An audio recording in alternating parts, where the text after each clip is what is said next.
Welcome to Collective Perspective, episode 10. Craig, I would like you to tell me about a magical world where you've finished collecting all the games you want to collect, and now you try to actually play some of the games on your shelves. Try to imagine it. I know it's kind of crazy. Wait, you play your games? Talk to I me. thought it was I thought it was expensive wall decor. What would the end of video game collecting look like for you? And by that, I mean, when will you be satisfied with your collection? So I guess I'm gonna kind of go hypothetically here because I mean, well, no, if you collect, you're truly never done. You're always gonna find something else to add on or something to change or Yeah. whatever. But I've kind of thought about, and I'm a weirdo and I like to have lists of everything I do in Excel sheets and whatever else. And my biggest goals have always been, and I know they're not accomplishable, so that's how I know I'll never be done collecting. But every GameCube game of every region of every variant, Okay. uh, every Atlas game released in every region, and every handheld North American video game complete in box. Those are like the dream goals that I know I'll never achieve, but that's also part of the fun of it because that means that I'll never have to quit the hobby. I don't know, man. I mean, those aren't super far fetched. I don't know. I feel like the every North American game complete would actually be the hardest part of it. Yeah. There's a lot of cardboard out there that barely exists as is. So Barely exists. I love it. Yeah. I mean, I totally agree. So it's not like you're just trying to hit 10,000 games and then you're done. You're not trying to, um, yeah, I get what you're saying. I love it. Those are, you definitely always been the handheld guy. And, well, let me ask you this. You have finished sets and sold a few off. So what would you go back and recollect the N64 set, the Game Gear set, whatever else you sold, the Wii U set? um, I don't know. I see a lot of people talk about the Wii U in ways I disagree with personally, like people saying it's the new Dreamcast and Saturn and stuff like that. The difference with those is a lot of those games didn't get ported, and the hardware also didn't suck. So I think that's kind of different. I liked a lot of Wii U games. I played my Wii U a lot when I had it. But really, the only reason I would even play it now was if I wanted to play Wind Waker HD. I'm kind of iffy about the Wii U. I wouldn't recollect that one, but I would gladly try to do Game Gear and N64 again if I did a CIB. Those are just both very difficult consoles to do, especially Game Gear. N64 is expensive, but it's not impossible. Game Gear is like debatably not possible because some of Yeah. that stuff is just so hard to find. Like you can, but you're going to be searching years and years for some of this stuff. And I'm not even talking about like the Codemaster stuff that everyone knows is already rare, because people know that it's rare and it's expensive, so it goes for sale more often than some of the weird stuff. Like, let me ask you this: have you ever seen a complete in box Shaq Fu on the Game Gear? Is it rare? I can't say that I have or haven't, honestly. Most people don't even know that there's Shaq Fu on the Game Gear. So there you go. That is one of those ones. It's like even when I wanted to find a cartridge for a while, that was difficult to find a North American one. So Wow. uh, I don't know if Game Gear is. I mean, it might be possible. I'm sure there has to be at least one. There's always at least one person that's done it. But that's something I would love to redo eventually. But I don't really have a desire to redo N64. Definitely not Wii U.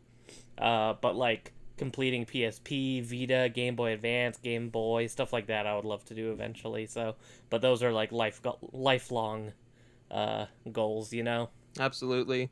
I think, I believe Braveheart finished the Game Gear set. He's like the guy for Game Gear. But, anyways, It's incredible. um, yeah, so I guess to talk about my end a little bit, I personally started collecting around 2015, and I bring that up because I immediately started to go for the GameCube set. Um, and the reason that I started going for that set is because I was just like every new collector, I was collecting locally. I was on OfferUp and Goodwill and garage sales, and I never saw cartridges in the wild. Um, I wanted to obtain a set that kind of meant something to me and also was obtainable, and there was no way I was Mm-hmm. going to complete a Super Nintendo set or anything prior to GameCube out in the wild. Now, if I was to start, I think I would probably have started with something else, maybe the Super Nintendo. Yeah, because that's your favorite console, right? Definitely is. And I don't know. I think that the real reason I'm bringing all this up is I kind of am gonna say GameCube is like the last, the latest, the newest set that I would like to collect. I don't want to get the Wii. That's 1,000+ games that I am not interested in personally. It's not worth it. I don't know. I think we were friends at the time when I was over halfway and I ended up selling most of it. Were you Were we really? friends yet? Yeah, I was at like 800 games and I dumped like 700 of them and just kept the 100 that I really wanted. So 700? Oh my yeah, goodness. I was around the 800 mark and I was just like I can't do this. Like my closet was just there was no floor. It was just like It was Wii all games white. from floor to ceiling, and I was like I don't even like any of these. So I was just like I looked to my left and there's Just Dance. I looked to my right and there's Just Dance. I couldn't do it. That's hilarious. But I had no idea you were ever doing that. oh my gosh, yeah, I got super far. But personally, to me, it wasn't worth the amount of space it took up for the amount of garbage. Because the Wii is a great console, and the good games are really good. But when the good games are about 10% of the library, is it really worth it? I mean, Was that after you finished the GameCube set? Oh, it had to be uh, before. no, that was actually after. So, Wow. hmm I bet you got so many in the dollar bin though at the time. oh yeah. So Yeah. there was a store that you've been to when you came to Nevada called Retro City Games. Yeah. And kind of what kickstarted that was they were doing a dollar sale where every game that they had outside was $1, and there was like 2 tables of like 1,000 filler Wii games, and I was like, well, this would be a good way to start. So I can't even imagine. probably at least 300 of those games I got for $1. So I didn't feel too bad about it when I sold it all because I definitely at least made my money back.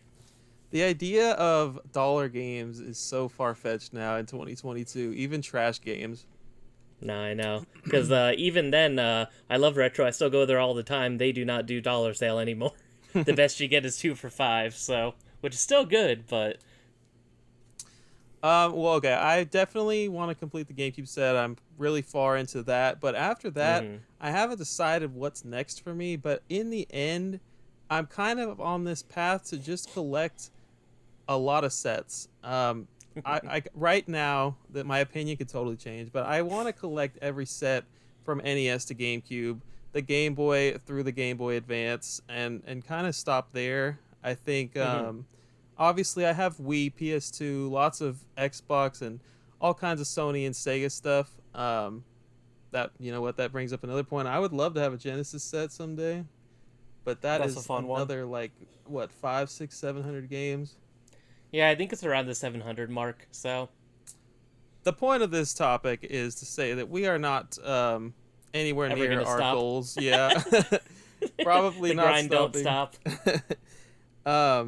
Okay, so yeah, you said this earlier, but if you're still collecting, it kind of means you're still not satisfied. You're not fulfilled.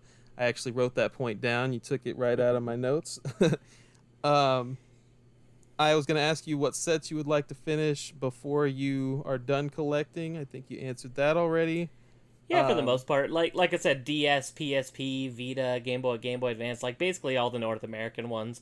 I don't know if I want the weird shit like the Duck Duck Go or whatever it's called. There's like weird consoles like that, and even N-Gage, I'm kind of like, because I used to collect kind of the weird off stuff like that, like even Atari Lynx, but and I had a lot of Atari Lynx games too that I ended up trading in just to fund some other stuff, and I used to want everything, but now I kind of want the stuff that matters to me more. And it's like I grew up with every Nintendo handheld. I grew up with the PSP. I had the Vita fairly close to launch compared to most people. So it's like a lot of those consoles still do mean a lot to me, and majority quality library as well. So like I think it's fun to collect for the oddball systems, and I respect the people that do. But when I had like 20 out of 23 Gamecom games, and the last 2 games I needed were like $300, and I was never even planning on looking at them ever again after buying them. It was, I don't know. It's You just, couldn't be bothered. no, and it's like, it's fun until you realize you spent a lot of money on something that doesn't really have any kind of meaning to you either. So, Yeah. and to some people that doesn't matter, and to them, I mean, good on them, have fun. Somebody needs to collect it. Somebody needs to have some sort of preserved nice copy of every game, or at least I would like to think that every copy kind of has a nice home, in some way, shape, or form, to be kind of just remembered in a way, because any piece of history is an important piece of history. You're such a Sega fan. You don't have any plans to go for a Saturn set or a Dreamcast? It's hard. I want to. Those consoles are just very expensive, and uh, I don't know. It's hard. I do love, especially the Saturn and the Dreamcast. I am the only person I know personally, like in real life, that actually had a Dreamcast growing up. So, Right. it's a very sentimental console to me. But I had a medical hiccup years ago where I had to sell a bunch of stuff, and one of the things I parted with Dreamcast. So it's kind of hard to rebuy all those, because it's like when I got things like Giga Wing for two for like $100, and I got things like Marvel vs. Capcom 2 for like $30, and then seeing the prices now, it kind of hurts to rebuy some of that stuff when the prices have tripled as well. Yeah. How many did you have? For Dreamcast, I was at like 160, and Wow. then yeah, I never had too many for Saturn. I think the most Saturn games I had at one time was like 40 or 50. But like even now, like I have Panzer Dragoon Saga and all the Workings Designs games and stuff, and that's the stuff that I ended up keeping because those games are really cool, really unique, and they never really got ported anywhere else either. And that kind of makes them more worth keeping in my mind, even though I could probably put a nice down payment on a house or something if I sold the Saturn games. I'd love to get every Sega set, but I'm talking years and decades down the road. If so, it's not going to be Yeah, anytime Nintendo soon. means more to you, so. Absolutely, it would But definitely I be Nintendo and Sega before I ever hit PlayStation or Xbox sets. You're not going for the TurboGrafx 16 set? What are you talking about? What No, a cool set, though. All right, go ahead. I know. No, I was gonna say, part of my fascination too with Sega is growing up. The only Sega console I had was the Dreamcast. Like, my dad never had a Genesis or Master System or a Game Gear or anything like that, or a Saturn. So part of what was been fun for me over the years, kind of, even though I don't have a lot of it still, is just buying random Sega stuff and seeing kind of like what I missed out on as a kid. Because it was like like unknown territory to me. So that's always kind of a fun part of collecting Sega stuff as well. Here's a fun question. If your house were to catch on fire, God forbid, would you restart your collection from the bottom up? I don't know if I could. I unfortunately, please nobody rob me. I have a lot of stuff that can't be replaced. So That was going to be my like, next question. Do you have things that are irreplaceable, um, video I game don't know wise? if video game wise, I don't know if I have anything that's like one of one. I mean, I have my GameCube Duo Pack, which of course is Oh like my my gosh. personal grail.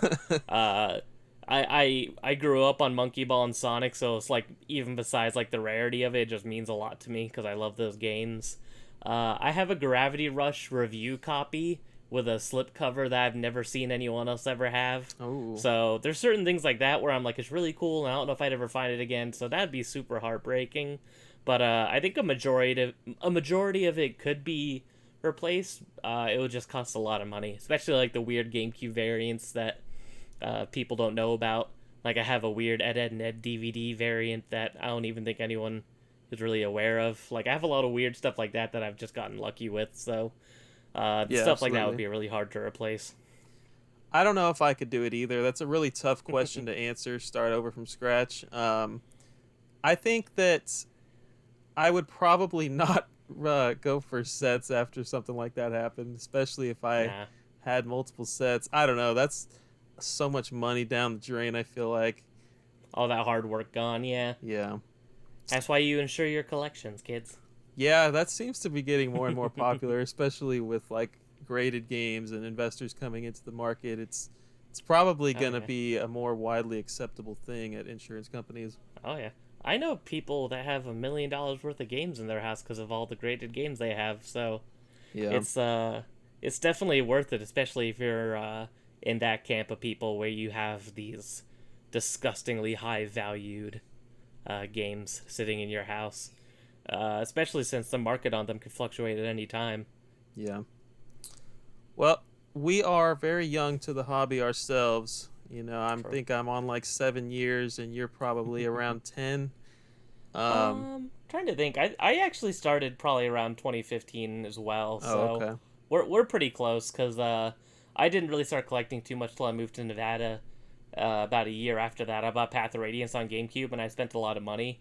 And then I was like, "Wow, that was a lot of money. I didn't know that game was hard to find. What else is hard to find?"